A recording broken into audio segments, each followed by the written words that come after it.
गीता के page number 45 में मैं आ चुका हूँ। अर्जुन ने श्री कृष्ण भगवान से कहा कि मुझे पांडवों और कौरवों के बीच में ले चलिए, मैं देखना चाहता हूँ। और वो जब भगवान श्री कृष्ण ने रथ को दोनों पक्षों के बीच में लाके खड़ा कर दिया, तो अर्जुन देख रहे हैं कि कोई मेरा मामा है, चाचा है, भाई है, चचेरा भाई है, कोई ममेरा भाई है, ससुर है, और इस तरह से बहुत सारे लोग हैं। अब उनके मन में क्या विचार आता है, ये अगले श्लोक में बताया गया है।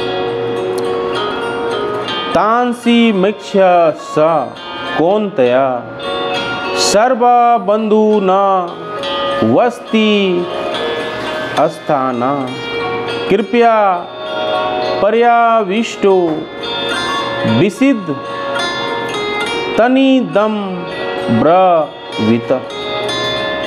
यानी जब कुंती पुत्र अर्जुन ने मित्रों तथा संबंधियों की इन विभिन्न श्रेणियों को देखा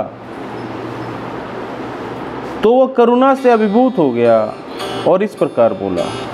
वो करुणा से अभिभूत हो गया क्योंकि कोई उसके चचेरा भाई थे, कोई गुरु थे, कोई ससुर थे, कोई बाबा थे, कोई मामा थे, तो वो करुणा से अभिभूत हो गया। और अर्जुन ने क्या कहा, ये अगले श्लोक में बताया गया है।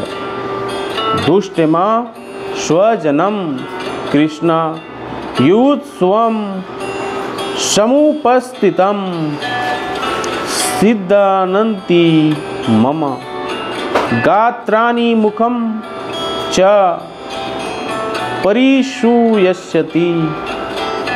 यानी अर्जुन ने कहा, हे कृष्ण, इस प्रकार युद्ध की इच्छा रखने वाले अपने मित्रों तथा संबंधियों को अपने समक्ष उपस्थित देखकर मेरे शरीर के अंग कांप रहे हैं और मेरा मुंह सूखा जा रहा है।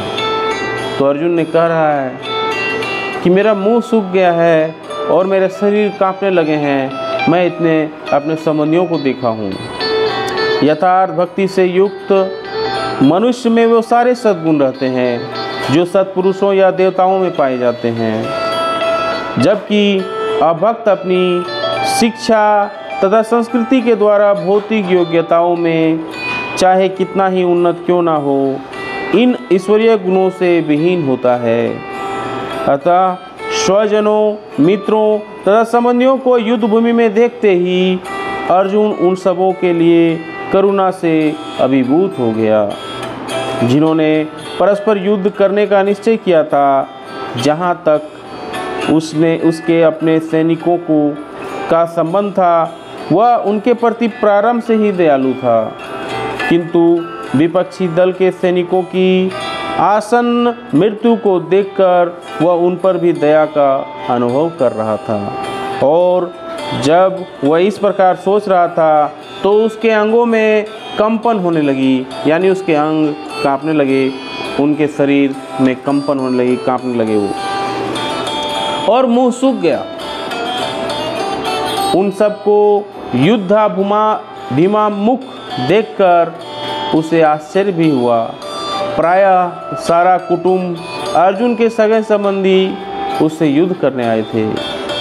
यद्यपि इसका उल्लेख नहीं है, किंतु तो भी सहज अनुमान लगाया जा सकता है कि ना केवल उसके अंग काँप रहे थे और मुंह सूख रहा था, अपितु वह दयावश रुदन भी कर रहा था, यानी रोने भी लगा। अर्जुन में ऐसे लक्षण किसी दुर्बलता के कारण नहीं, अपितु हृदय की कोमलता के कारण थे, जो भगवान के शुद्ध भक्त का लक्षण है। अतः कहा गया है, अयासति भक्ति भर्गवत्सना सर्वगुणे अस्त्रस्य समासते सुरा हरा भव भक्तस्य कुतो महद्गुणा मनो रथे नासति धावतो बही। जो भगवान के प्रति अविचल भक्ति रखता है उसमें देवताओं के सद्गुण पाए जाते हैं, किंतु जो भगवत वक्त नहीं है उसके पास भौतिक योग्यताएं ही रहती हैं जिनका मूल्य नहीं होता। इसका कारण यह है कि वह मानसिक धरातल पर मंडराता रहता है, ज्वलंत माया के द्वारा अवश्य ही आकृष्ट होता है। तो अर्जुन रोने लगा है, उनके मुंह सूख रहे हैं और वो कांपने लगे हैं अपने सगे संबंधियों को मृत्यु के मुंह में जाते देखकर। ये सब उनके कारण दयावश हो रहा है, और ये जो सच्चे भक्त होते हैं उनकी एक निशानी होती है दया दिखाना। अगले श्लोक में हम और भी बहुत कुछ जानेंगे। तब तक के लिए अगर वीडियो अच्छी लगे लाइक एंड शेयर जरूर करें। जय हिंद, वंदे मातरम।